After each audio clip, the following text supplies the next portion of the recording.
juego de bádminton, 2 bolsas del súper, una barra Mars y un pañal sucio. Estas cosas aparentemente arbitrarias a veces se pasan por alto en lo que muchos consideran la historia de espionaje y escape más intrigante que surgió durante la Guerra Fría. Oleg Gordievsky fue el oficial de mayor rango de la KGB que espió para Reino Unido. Él, prácticamente solo, influyó en los eventos mundiales durante uno de los periodos más peligrosos, cuando la humanidad estuvo al borde del holocausto nuclear. El plan para rescatarlo desde lo más profundo detrás del telón de acero, después de que fue comprometido, se consideraba prácticamente imposible. Aunque su país lo considera traidor, en Occidente es visto como un héroe que arriesgó todo por las libertades democráticas que muchos damos por hechas. Esta es la historia del mejor espía de Gran Bretaña.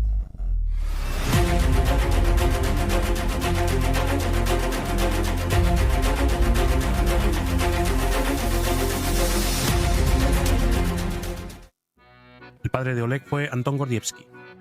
En la Revolución Rusa de 1917 se hizo comunista ferviente y así siguió hasta su muerte.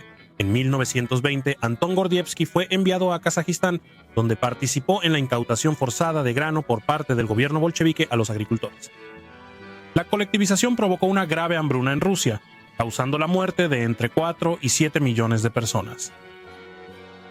A principios de los años 30, Anton Gordievsky se unió a la Dirección Política Unificada del Estado, que fue la precursora de la Comisariado del Pueblo para Asuntos Internos, la cual a su vez fue antecesora de la KGB. Olga, madre de Oleg, aunque en secreto detestaba el comunismo, fingía ser la esposa ideal del KGB. Su desprecio venía de la experiencia familiar. Su padre perdió el molino de agua ante los comunistas y su hermano pasó 10 años en el Gulag por criticar la colectivización agrícola. Ella no creía, como su esposo, que el Partido Comunista fuera infalible, reconociendo la gran purga de Stalin de millones de los llamados enemigos del pueblo por lo que realmente fue. Oleg era el hermano menor de 2 hermanos, una hermana llamada Marina y un hermano mayor llamado Vasily. También era miembro de la KGB y un espía ilegal. Estos espías eran llamados ilegales porque operaban sin cobertura formal y enfrentaban mayor peligro.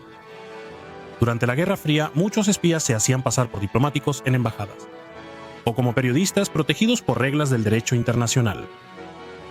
Oleg nació el 10 de octubre de 1938, justo al final de la Gran Purga. Su infancia fue la típica en Rusia durante la Segunda Guerra Mundial. La comida era limitada y la pobreza habitual. Oleg y su familia vivieron cómodamente en Moscú desde 1943, cuando cesaron los combates, por los privilegios de su padre en el Comisariado del Pueblo para Asuntos Internos. A los 6 años, Oleg ya sabía leer y destacaba en historia e idiomas en la escuela. Probablemente su primer contacto con lecturas fuera de la propaganda comunista fue British Ally, una publicación en ruso de la Embajada Británica para mejorar las relaciones británico-rusas.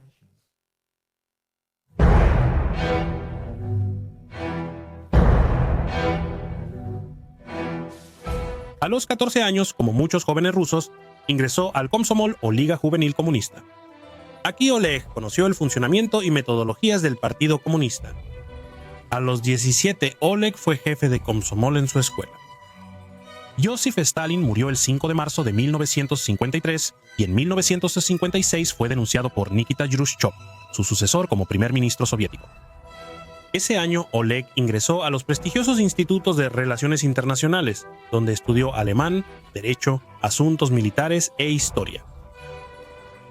Oleg menciona la muerte de Stalin y su denuncia por el Partido Comunista como momentos clave en el declive de su ideología marxista soviética. Aunque en esa etapa Oleg seguía comprometido con el comunismo, creyendo que una utopía comunista era alcanzable, se volvió un anti-stalinista consciente. Tras la muerte de Stalin, Nikita Khrushchev, líder del Partido Comunista, permitió reformas liberales y mayor libertad de expresión. Este periodo fue breve, en parte por la Revolución Húngara de octubre de 1956. El Partido Comunista invadió Hungría, sofocó la rebelión y detuvo las reformas de Khrushchev. La Unión Soviética volvió a ser la misma de antes, fría y rígida. Al enterarse de estos acontecimientos y darse cuenta de que la gente en otros países quería vivir de otra manera, esto despertó el interés de Gordievsky por viajar al extranjero. Oleg quería ver el mundo fuera de la Unión Soviética y, con ese fin, se inscribió en clases de inglés, lo que mejoró sus posibilidades de obtener un puesto internacional después de la universidad. El curso de inglés estaba lleno, así que no pudo entrar. Su hermano le recomendó inscribirse en sueco, pues era la puerta a Escandinavia. Gordievsky comenzó a correr campo traviesa y ahí conoció a Stanislav Standa Kaplan, su compañero checoslovaco que después desertó de la Unión Soviética al occidente. La KGB operaba una oficina dentro de la universidad desde la cual buscaban identificar nuevos reclutas. Vasily facilitó la primera presentación formal de Oleg ante la KGB. Oleg fue entrevistado en 1961 cerca de la sede de la KGB. Le dieron su primera asignación mientras estaba en su último año de estudios, la cual fue una comisión de 6 meses en Berlín Oriental como traductor de alemán en la embajada rusa. Ahí, Oleg fue testigo de la construcción casi de la noche a la mañana del muro de Berlín, erigido por el gobierno de Alemania Oriental apresuradamente para evitar el flujo de personas que huían hacia el occidente democrático. El tiempo de Oleg en Alemania Oriental fue clave, ya que fue su primer contacto con el espionaje y le mostró en la práctica las diferencias entre comunismo y capitalismo.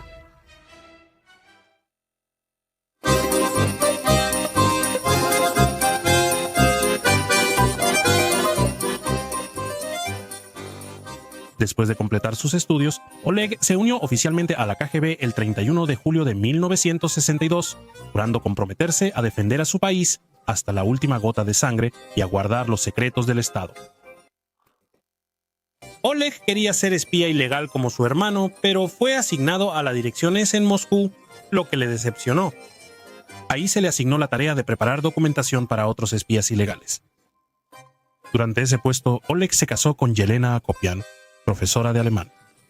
Él esperaba que su matrimonio, especialmente con alguien que hablaba un idioma extranjero, aumentara sus posibilidades de recibir un puesto en el extranjero en el futuro.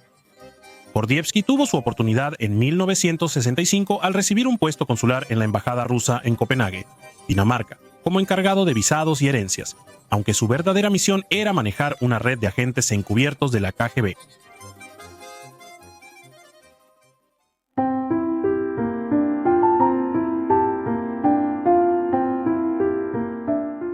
En enero de 1966, Oleg y Yelena se mudaron a Copenhague, donde Oleg empezó a recopilar información y buscar identidades escandinavas para espías de la KGB. El contraste entre la Moscú soviética y la animada Copenhague era notable. Oleg disfrutó por primera vez los frutos de la democracia occidental, especialmente la literatura antes prohibida o inaccesible en la Unión Soviética. De 20 funcionarios en la embajada rusa en Copenhague, 14 eran agentes de la KGB o Dirección Principal de Inteligencia. Oleg pensaba que sus colegas eran perezosos y no querían trabajar en espionaje real. Oleg quería diferenciarse de sus compañeros y, tras cumplir sus deberes oficiales por la mañana, estudiaba danés y creaba una red de espías y contactos en Copenhague. Mientras la carrera de Oleg prosperaba, su matrimonio con Yelena no lo hacía. El matrimonio se deterioró por las ideas antidomésticas y feministas de Yelena, pero lo que más hirió a Gordievsky fue saber que Yelena abortó sin consultar. Los sucesos de 1968 en Checoslovaquia, una república socialista, influyeron dramáticamente en el cambio de sentimientos soviéticos de Gordievsky. Durante la Primavera de Praga hubo una gran liberalización política y descentralización administrativa. La Unión Soviética no aceptó esta rebelión ideológica e invadió para aplastarla. Checoslovaquia estuvo bajo control soviético hasta su caída en 1989. Oleg observó con consternación y disgusto. Los acontecimientos en Checoslovaquia son demasiado similares a lo que ocurrió en Hungría algunos años antes. Sabía que, como otros diplomáticos rusos en Dinamarca, el policía de inteligencia y seguridad del servicio de inteligencia danés había intervenido su casa y teléfono. Llamó a Yelena para expresar su enojo y maldecir a la Unión Soviética por sus actos. Esperaba que su mensaje fuera tomado como señal de intención por sus homólogos daneses.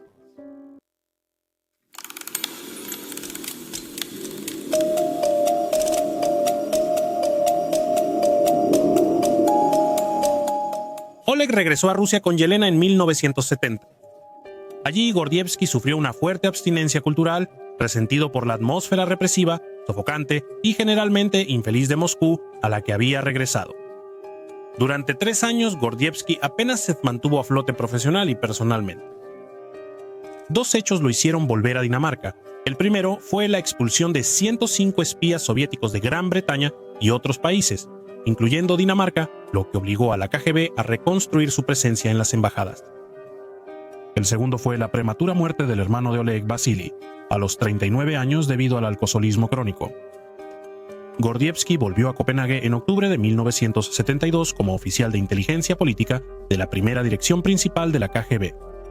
Sus principales responsabilidades no oficiales eran identificar, reclutar y manejar a daneses dispuestos a vender o intercambiar información y secretos a la Unión Soviética.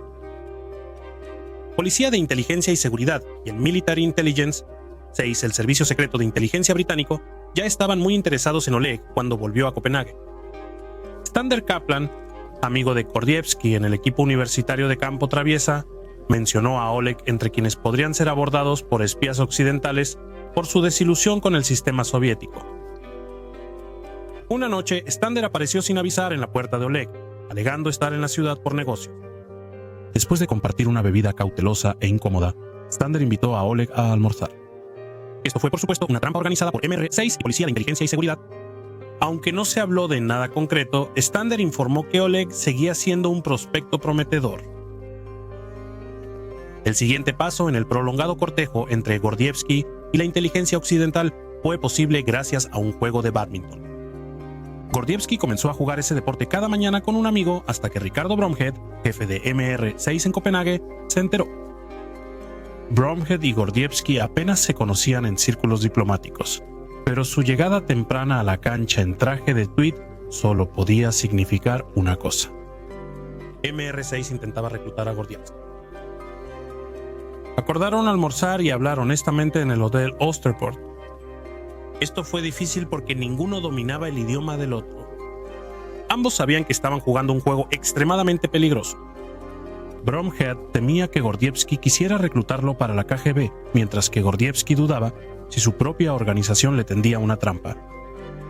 El almuerzo continuó mientras Gordievsky y Bromhead se evaluaban hablando de religión, filosofía y música.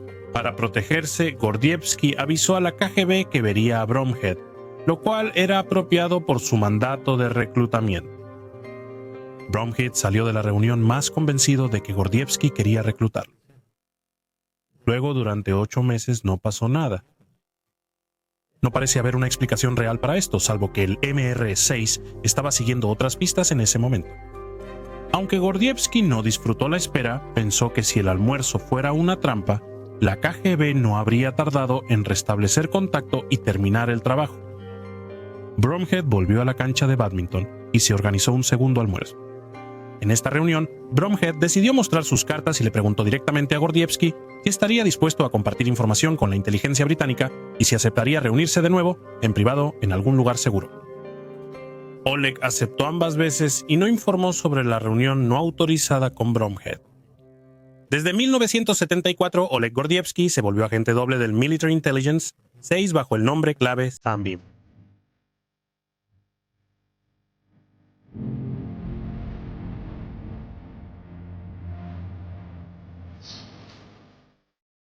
Gordievsky y Bromhead se reunieron de nuevo 3 semanas después, esta vez en una casa segura u oficina de cobertura provisional, instalaciones clandestinas operativas, que era un departamento dentro de un suburbio residencial de Copenhague.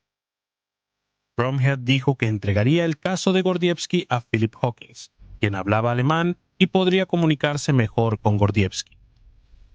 La primera reunión entre Gordievsky y su nuevo jefe no fue como Oleg esperaba. Fue interrogado extensamente sobre su puesto, las personas y operaciones de los rusos destinados en Copenhague y el funcionamiento general de la KGB. En esta primera reunión, Gordievsky aprovechó para fijar las condiciones para espiar para los británicos. Primero, debían proteger a sus colegas de la KGB en la estación. Segundo, no debía ser grabado ni fotografiado en secreto. Y número 3, no debía haber intercambio de dinero. Gordievsky actuaba por convicción ideológica, no por avaricia. Estas condiciones fueron aceptadas a regañadientes, sin embargo, la segunda condición de no grabar ni tomar fotografías en secreto no se cumplió.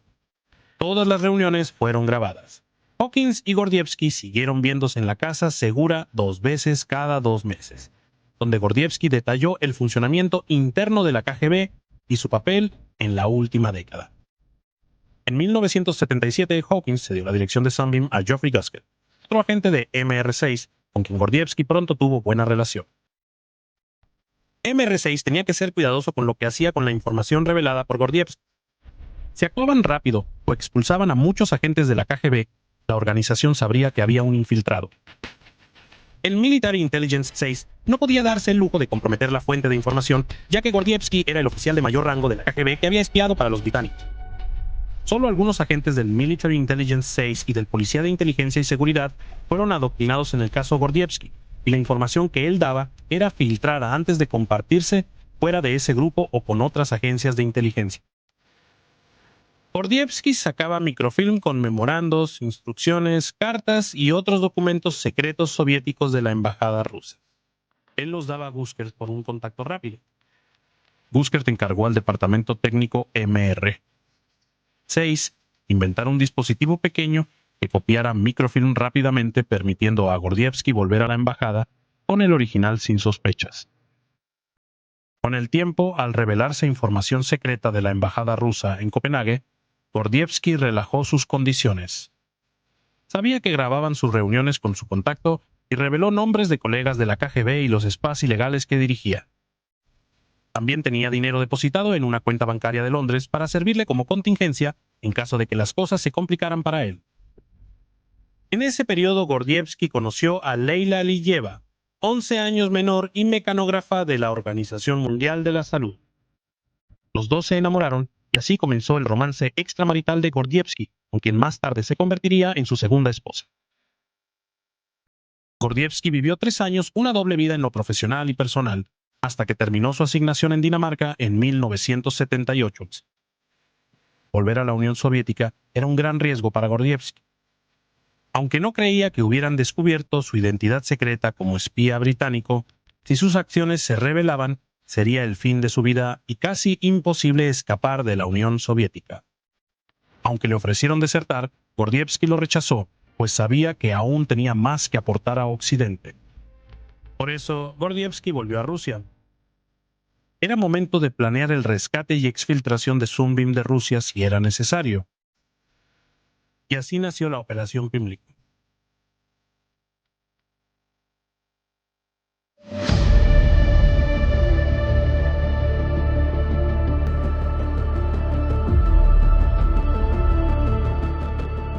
El plan para rescatar a Gordievsky de detrás del telón de acero fue ideado por Veronica Price, una de las primeras mujeres oficiales en el servicio de inteligencia británico. Su plan era tan complejo como riesgoso. Jamás se había exfiltrado a un agente doble de la KGB desde Rusia, y menos aún desde Moscú. Cada detalle del plan debía funcionar perfectamente. Una ruptura en cualquier eslabón de la cadena probablemente significaría un desastre, y la muerte o el encarcelamiento no solo de Gordievsky, sino también, potencialmente, de quienes lo ayudaban. El plan era el siguiente. Primera etapa. La señal. Si Gordievsky creía que estaba en peligro y quería activar el plan de escape, se pararía fuera de una panadería designada en Moscú a las 7:30 de la tarde un martes, sosteniendo una bolsa de plástico de Safeway y usando una gorra de cuero gris y un par de pantalones grises. Un agente del Military Intelligence 6 estaría atento cada martes a esa hora. Para indicar que la señal había sido recibida, el agente de turno pasaría junto a Gordievsky sosteniendo una bolsa de compras verde de Harrods, comiendo un Kit Kat o una barra Mars y también usando una prenda de ropa gris. Se haría un breve contacto visual, pero el agente no se detendría y continuaría caminando. Segunda etapa. La ejecución. 3 días después de enviar la señal, Gordievsky tomaría un tren nocturno de Moscú a Leningrado. Desde ahí, tomaría un taxi hasta la estación de tren de Finlandia y abordaría otro tren hacia Zelenogorsk, un pueblo a lo largo de la costa del mar Báltico. Desde ahí, Gordievsky debía tomar un autobús rumbo a la frontera con Finlandia, bajándose en un punto específico 16 millas al sur de un pueblo llamado Varborg. Mientras Gordievsky iba al punto de encuentro, 2 agentes del Military Intelligence 6 saldrían de Moscú en un auto con placas diplomáticas, pues estos vehículos no solían ser revisados en la frontera por las autoridades rusas. Si los agentes del Military Intelligence 6 salían de Leningrado el viernes por la tarde, llegarían al punto de encuentro el sábado a las 2:30 para reunirse con Gordievsky. Los agentes llevaban artículos de picnic para justificar desviarse en un lugar al azar. Un agente abriría la cajuela y le daría la señal a Gordievsky para salir de su escondite y entrar en ella. A Gordievsky le darían una manta térmica para evitar cámaras infrarrojas y detectores de calor, además de pastillas tranquilizantes. Los agentes del Military Intelligence 6 seguirían hacia la frontera con Finlandia, cruzando varios controles de seguridad y esperando que no registraran el vehículo.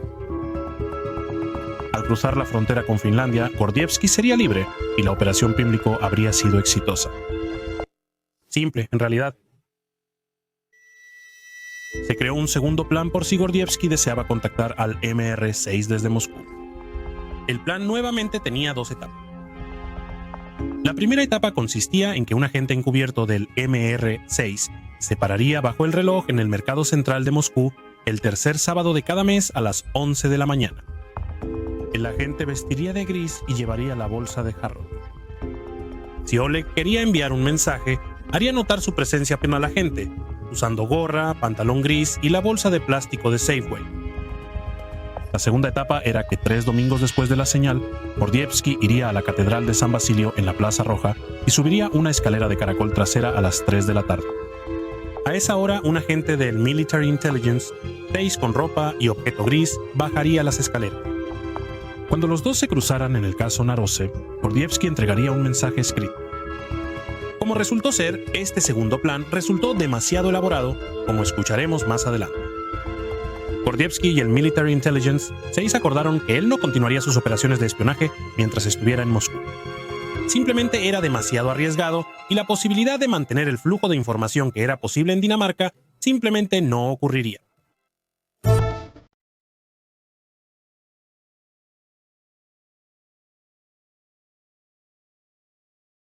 De vuelta en Rusia, Gordievsky dijo que se divorciaría de Yelena y planeaba casarse con Leila. Esta decisión dañó inevitablemente sus perspectivas de carrera. La KGB era puritana sobre el matrimonio y desaprobaba el divorcio. Para empeorar, que Oleg tuviera una aventura adúltera en el extranjero y en misión se consideraba muy poco profesional. Otros dramas también eran aprovechados con frecuencia dentro del competitivo entorno de la KGB por oficiales ambiciosos que querían eliminar a candidatos que competían por un ascenso. Gordievsky y Yelena siguieron con su divorcio y Oleg se casó enseguida con Leila en una ceremonia sencilla. Aunque era alto oficial de la KGB, Gordievsky no tenía un papel específico en ese momento. El divorcio impidió su ascenso a subdirector del tercer departamento de la primera dirección principal. Aún así, seguía buscando una segunda asignación en Occidente, tal vez en Inglaterra. Por ello, buscó trasladarse al departamento británico de la KGB e inició un curso de inglés. Esto lo completó en 2 años. La vida personal de Oleg se estabilizó mientras él y Leila ampliaron su familia con 2 hijas, María y Ana. Aunque Gordievsky ya no daba información a Occidente, el Military Intelligence 6 siguió usando los secretos que él proporcionó en Dinamarca. Los espías soviéticos identificados por Gordievsky fueron removidos de servicios de inteligencia occidentales y luego expulsados o encarcelados. Las agencias de inteligencia occidentales hicieron todo lo posible por ocultar su fuente, pero esto no pudo evitar que la KGB se volviera sospechosa. En la KGB circulaban rumores de un infiltrado, y Gordievsky vivía con la constante preocupación de que algún descuido lo delatara ante ellos. Sin embargo, Gordievsky logró sobrevivir a este periodo sin sufrir daños y en 1981 ocurrió la oportunidad afortunada que estaba esperando. Se abrió una vacante en la embajada rusa en Londres. Habiendo pasado suficiente tiempo desde su divorcio, Gordievsky era el hombre adecuado en el momento adecuado y le dieron el puesto.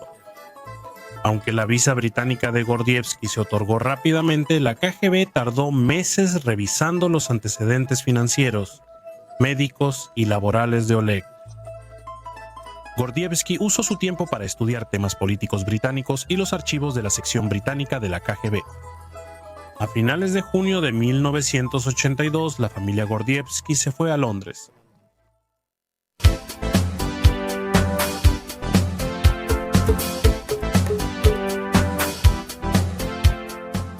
La posición oficial de Oleg en la embajada de Londres era la de consejero. 3 cosas no le impresionaron en Gran Bretaña: las calles sucias de Londres frente a Copenhague, el departamento en Kensington High Street y sus jefes de la embajada rusa. Gordievsky tuvo que lidiar con mucha animosidad por parte de sus superiores, quienes eran considerados de mal genio y en general desagradables. En su segunda noche en Londres, Gordievsky llamó al número secreto que MR le dio 6 años antes. Después se reunió en secreto con el Military Intelligence 6 y le presentaron a Jack, su nuevo contacto. Jack sería asistido por Joan, en realidad Veronica Price, la mente maestra de la Operación Pimlico. Las operaciones de espionaje pronto se reanudaron, pero a mayor escala, gracias a la abundante información que Gordievsky tenía en su alto cargo en la embajada rusa. El microfilm ya no se usaba, así que los documentos tenían que ser sacados de contrabando de la embajada para llevarlos a reuniones en la casa segura MR6. Oleg debía regresar pronto para evitar que faltaran documentos o surgieran sospechas. En cuanto a sus deberes como espía de la KGB, Gordievsky recibía un suministro casi ilimitado de información secreta verdadera, pero en su mayoría inofensiva, con la que llenaba sus informes. Esto impresionó a los jefes de Oleg y él continuó siendo una estrella en ascenso dentro de las filas de la KGB. La llegada de Gordievsky a Londres coincidió casi exactamente con el inicio de la Operación Ryan soviética durante la Guerra Fría. Harper Paranoid, entonces jefe de la KGB y luego de la Unión Soviética, Yuri Andropov, tuvo esta idea. La asignación operativa permanente para descubrir preparativos de la OTAN para un ataque con misiles nucleares contra la Unión de Repúblicas Socialistas Soviéticas, como se conocía por su nombre completo, tenía el objetivo de descubrir planes de Estados Unidos y los países de la OTAN para lanzar un ataque preventivo con misiles nucleares contra la Unión de Repúblicas Socialistas Soviéticas. En realidad no existían tales planes. El centro de la KGB buscaba pruebas de un ataque que ya creía inminente, lo que resultó en miles de horas hombre desperdiciadas y tensiones entre Oriente y Occidente no vistas desde la crisis de los misiles en Cuba. Esto fue especialmente cierto durante el ejercicio militar de la OTAN de 1983, llamado Able Archer. Mientras esto sucedía, Gordievsky se asustó cuando un oficial británico del Military Intelligence 5 intentó ser espía pagado por los rusos. Miguel Bettany deslizó 2 cartas en el buzón de la residencia de la KGB por la noche. En la primera ocasión incluyó información de inteligencia británica en la que se identificaban a todos los agentes de la KGB conocidos o sospechosos en Londres. Gordievsky fue identificado en el informe filtrado como de grado 2, o más o menos identificado como un agente de la KGB. Por varias razones, el residente de la KGB, Guk, decidió no actuar ni responder a las cartas. El desastre resultó favorable para Gordievsky, pues el residente de la KGB, Cook, fue expulsado por los británicos y enviado a Moscú. Esto permitió que Gordievsky fuera considerado su reemplazo. Gordievsky regresó a Moscú en agosto de 1983 para vacaciones con su familia y tratar su futuro profesional. Nicholas Griven, superior de Oleg, le informó a Gordievsky que planeaba nombrarlo jefe de la estación KGB en Londres. Este nombramiento sería monumental, tanto para la carrera de Gordievsky como para la inteligencia británica, que por primera vez accedería al nivel más alto de información secreta de la KGB. Estas discusiones coincidieron con la llegada al poder de Mikhail Gorbachev como presidente de la Unión de Repúblicas Socialistas Soviéticas. Antes de ser secretario general del Partido Comunista, Gorbachev visitó el Reino Unido y se reunió varias veces con la primera ministra Margaret Thatcher. Para entonces, la Unión Soviética perdía la Guerra Fría. La brecha económica, tecnológica y militar entre Oriente y Occidente crecía, y la gira de Gorbachev fue clave para reconstruir las relaciones políticas entre Gran Bretaña y Rusia. El papel de Gordievsky en las reuniones que tuvieron lugar entre los líderes mundiales fue fundamental. Transmitió la información de la inteligencia británica a la KGB, influyendo en la narrativa de las discusiones. El éxito de la gira de Gorbachev se atribuye en gran parte a la manipulación política y la intervención de Gordievsky tras bambalinas. Todo iba perfecto para Gordievsky entonces. Era el jefe interino de la KGB en Londres y cada día iba desmantelando los vestigios cada vez más reducidos de la Rusia comunista. Como un rayo, el 16 de mayo de 1985 recibió un telegrama. Había sido llamado a Moscú.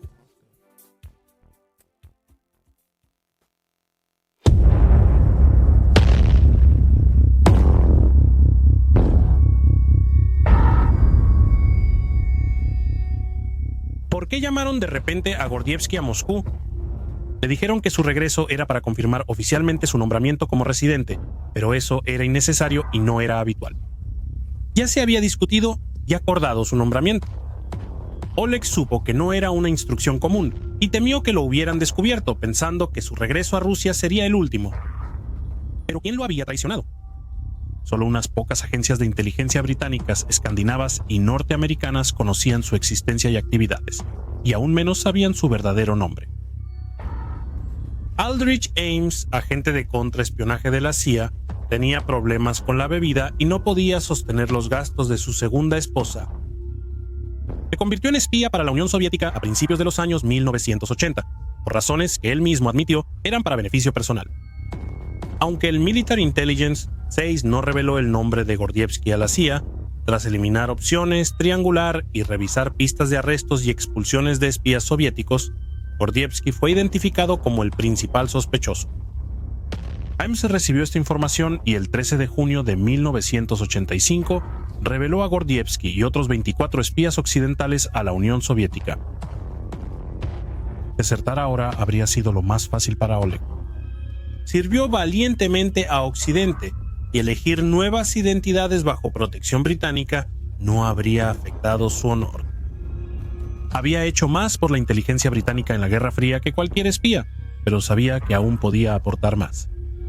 Estaba a punto de recibir un nombramiento oficial como residente de la KGB en la embajada rusa en Londres. Este era el puesto más alto al que podía aspirar en la KGB y sin duda le daría acceso a un nivel de inteligencia ultra secreta sin precedentes.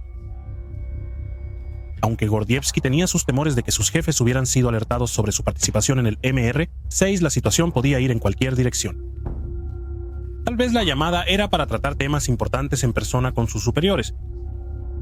Quizás en poco tiempo regresaría a Londres y tendría la oportunidad de continuar el trabajo al que había dedicado su vida. Gordievsky decidió obedecer las instrucciones. No desertó y después de una breve despedida de su familia, abordó un vuelo a Moscú.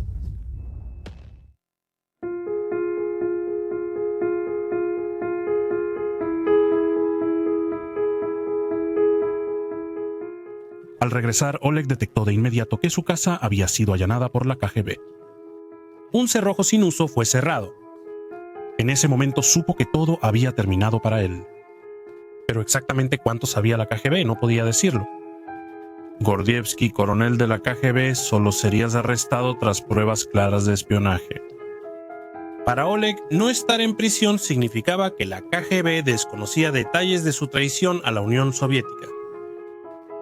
Gordievsky fue a la sede de la KGB con mucho temor. Después de una reunión relativamente inocua con su jefe, Griben, pasaron unos días sin incidentes. Después, Gordievsky fue invitado a la dacha de su jefe el fin de semana, pero rechazó. Le pidieron asistir a una reunión fuera de la KGB, algo muy inusual, para tratar la infiltración de agentes de alto nivel en Gran Bretaña. Era una artimaña. Mientras Oleg estaba en la reunión, dos desconocidos se unieron al grupo. Gordievsky recibió coñac con suero de la verdad y así inició un interrogatorio de 5 horas. No recordaba bien qué se preguntó o dijo, pero creía que, aunque le exigieron confesar ser espía británico, no admitió culpa. El interrogatorio terminó cuando Gordievsky se desmayó. Gordievsky despertó en el bungalow vivo pero con fuerte dolor de cabeza. Lo trasladaron de regreso a su casa y se presentó a trabajar al día siguiente, como si nada hubiera pasado. Lo llamaron a la oficina de Griben, donde altos mandos de la KGB le leyeron la cartilla. Su puesto en Londres terminó y curiosamente le permitieron quedarse en la KGB, pero en un departamento no operativo. Gordievsky seguía proclamando su inocencia, pero sabía que su tiempo era limitado. La familia de Oleg regresó a Moscú poco después. Leila sospechaba que algo no estaba bien, pero Gordievsky la tranquilizaba mientras ocultaba su doble vida a su esposa. Con su carrera destruida y su vida en riesgo, Oleg decidió que solo le quedaba iniciar la operación Pimlico.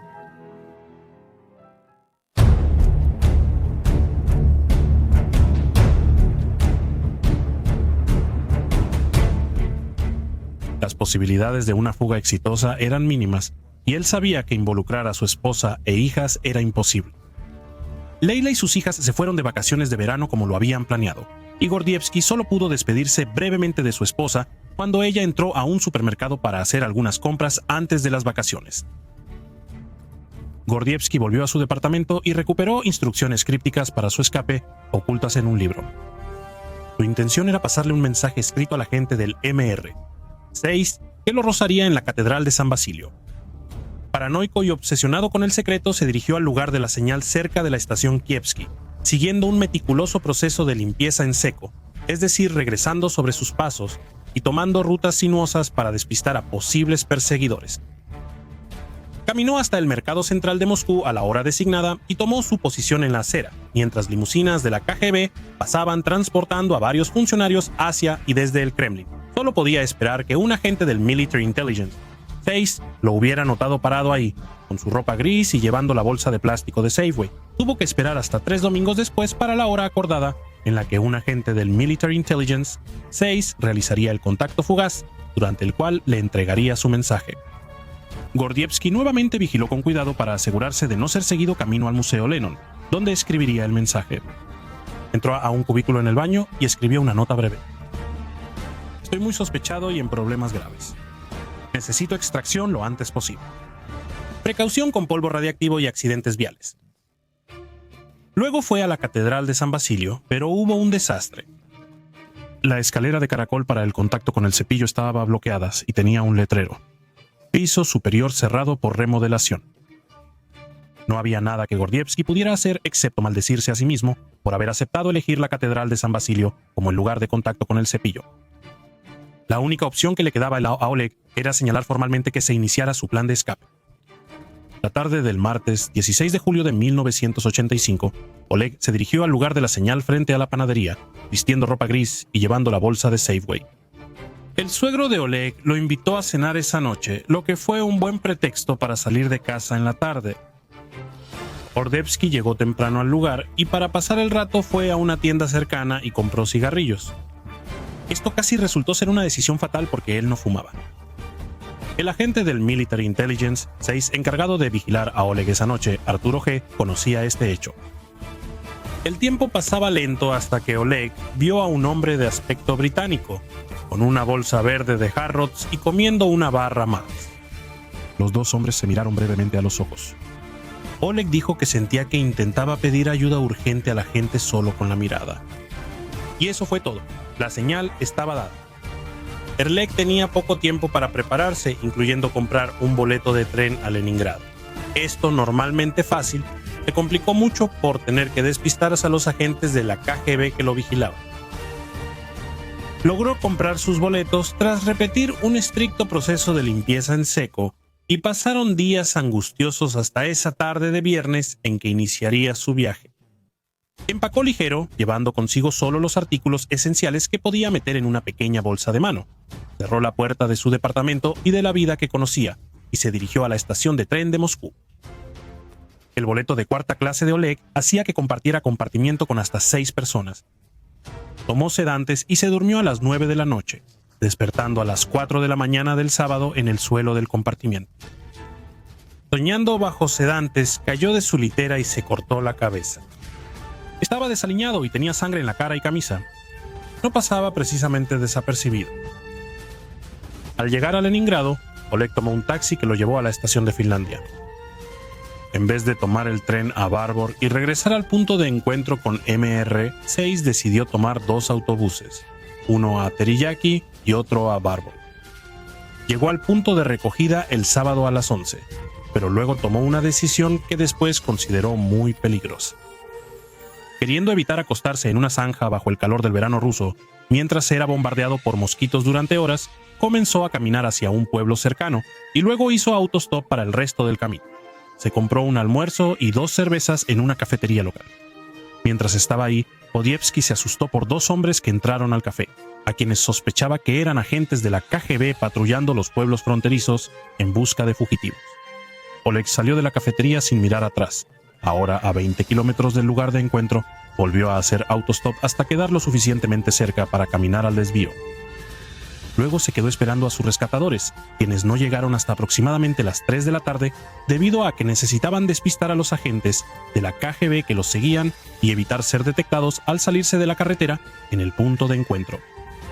El grupo de rescate incluía al oficial del Military Intelligence, 6 Arturo G. y su esposa Raquel en un vehículo, y a Roy y Carolina Ascot en el otro. Se requerían 2 autos porque la inteligencia occidental creía que Gordievsky intentaría sacar a su familia de Rusia.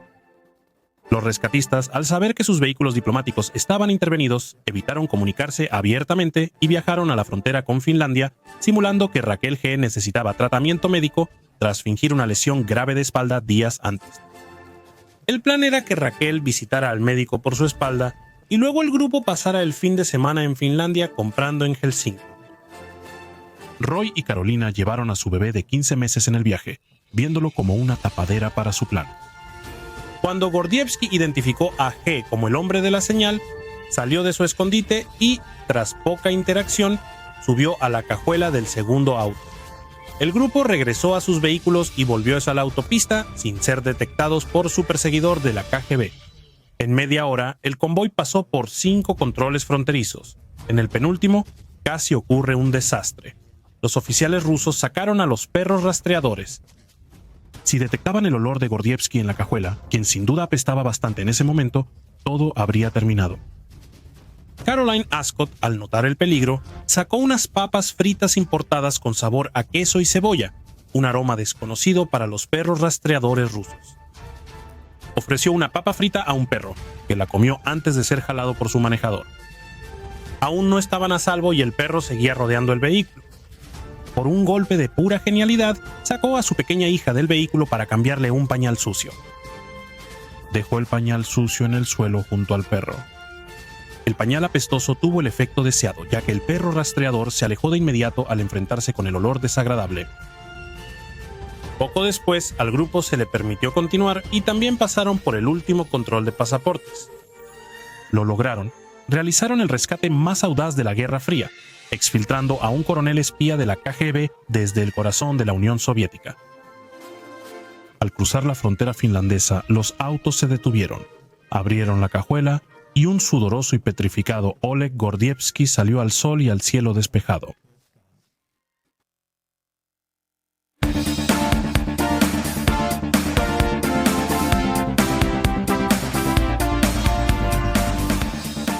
La euforia de Gordievsky por huir de la KGB y la Unión Soviética se opacó al dejar a su familia atrás.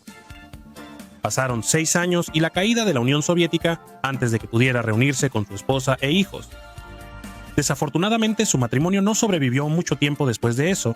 La tensión de las circunstancias predominantes y el paso del tiempo con prácticamente cero comunicación tuvieron un impacto evidente en la relación. Gordievsky siguió colaborando con Occidente, asesorando a líderes sobre la KGB, inteligencia y espionaje. En 2007 fue nombrado compañero de la muy distinguida Orden de San Miguel y San Jorge, por su labor en la seguridad del Reino Unido. El mismo reconocimiento dado al espía ficticio James Bond de Ian Fleming. Tras su escape, Gordievsky vivió años en una casa segura en Londres bajo estricta seguridad del gobierno británico. Sin embargo, a mediados de los 2000 se mudó a un lugar no revelado en Surrey.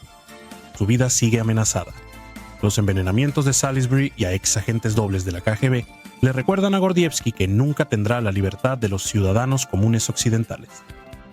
En el prólogo de 2018 de su autobiografía, publicada en 1995, Oleg Gordievsky lamenta que el gobierno ruso, aunque ya no es comunista, sigue bajo control de la antigua KGB y mantiene su búsqueda autoritaria de poder por la élite gobernante.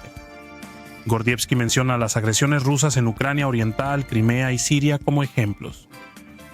Gordievsky seguramente está hoy mortificado por la invasión rusa a Ucrania.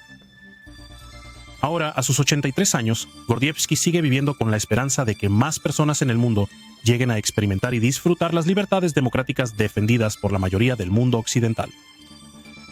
Su contribución al esfuerzo occidental durante la Guerra Fría no puede ser subestimada.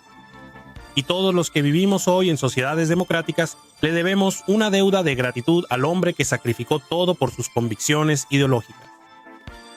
La mayoría de la información del video proviene de dos libros: la autobiografía de Gordievsky, Próxima parada, ejecución, 1995, y el bestseller de Ben McIntyre, El espía y el traidor, 2018.